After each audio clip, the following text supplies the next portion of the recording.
کہ شیطان آ کر نا سونگتا ہے بندے کو، سونگتا ہے آ کر، چیک کرتا ہے کہ اس کو میں نے کیسے قابو کرنا ہے، حاجی صاحب، نمازی صاحب، داڑھی والے صاحب، ٹوپی والے صاحب، دیندار صاحب کو میں نے قابو کیسے کرنا ہے۔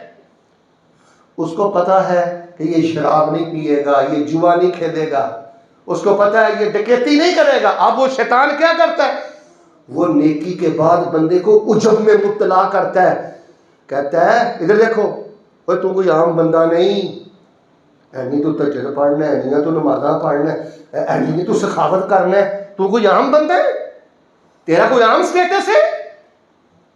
100 باتوں کی ایک بات ہے، درجہ قبولیت یہ ہے کہ آپ جیسا تہجد گزار کوئی نہ ہو، آپ جیسا صالح غیرت مند نوجوان کوئی نہ ہو، میری بیٹی تیرے جیسی عزت دار پاک دامن غیرت مند خاتون کوئی نہ ہو، لیکن تو اپنے اللہ کو یہی کہے کہ یا الہ العالمین، پورے قصور میں سے سب سے بڑا گناہ گار میں ہوں، سب سے بڑا گناہ گار تیرا بندہ میں ہوں، سب سے بڑی تیری گناہ گار بندی میں ہوں۔ تو جس بندے کو اللہ پاک استغفار دے دے نا جی، سمجھ لیں اللہ پاک نے اس کو قبولیت کی ڈگری عطا کر دی ہے۔ اللہ تبارک و تعالی ہمیں استغفار کے خزانے نصیب فرمائے۔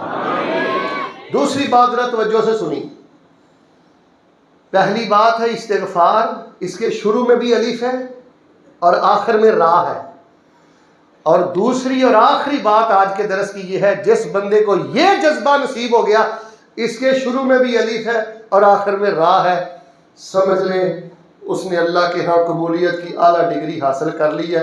ایک تو نیکی کرنے کے بعد جذبہ استغفار پیدا ہو جائے، کان کھولنا، اور دوسرا کام یہ ہے کہ نیکی کرنے کے بعد جذبہ ایثار پیدا ہو جائے۔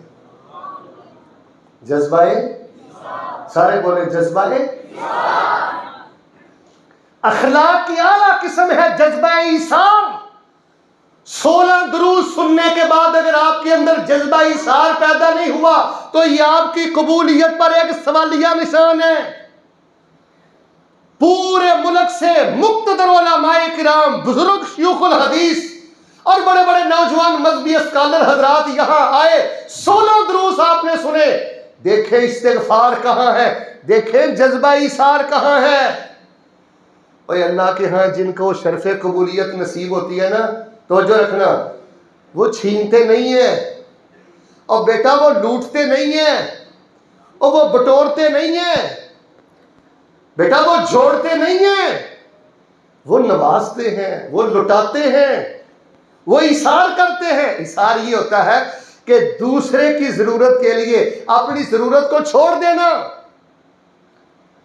سیدہ عائشہ رضی اللہ تعالیٰ عنہ کے بارے میں نے موطا میں پڑھا تھا کہ وہ گھر میں تشریف فرما تھی، ایک مسکین آیا، دخل علیہا مسکین، تو مسکین نے آ کر سوال کیا، تو آپ کے گھر میں جو خادمہ تھی وہ کہنے لگی کہ صرف ایک ہی خشک روٹی ہے اور گھر میں کچھ نہیں ہے، اور آپ نے روزہ بھی رکھا ہوا ہے۔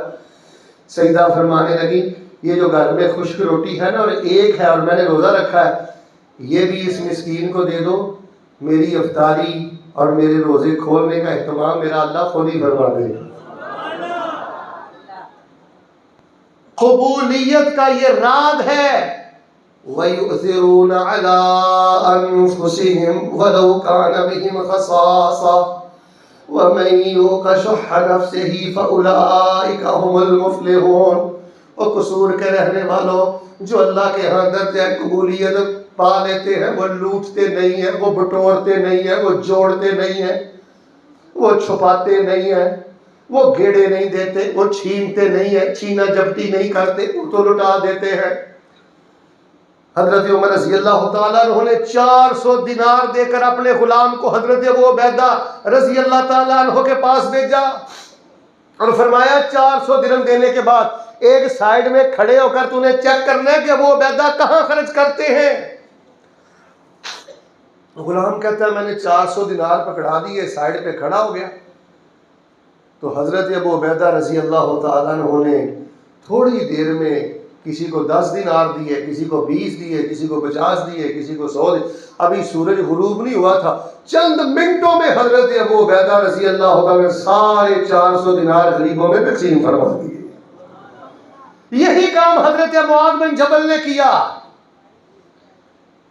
صرف 2 دینار اپنے گھر میں رکھے. میرے پیارے بھائیوں، جذبہ ایثار پیدا کرو. اگر اپنے مسلک کو پھیلانا چاہتے ہو، اگر اپنی دعوت کو پھیلانا چاہتے ہو، اگر اپنے گھر میں انقلاب لانا چاہتے ہو، جذبہ ایثار پیدا کرو. کچھ وقت استغفار میں گزارو، کچھ وقت ایثار میں گزارو. ایثار کا جذبہ یہ اللہ کے ہاں قبولیت ہے، بہت بڑی قبولیت ہے.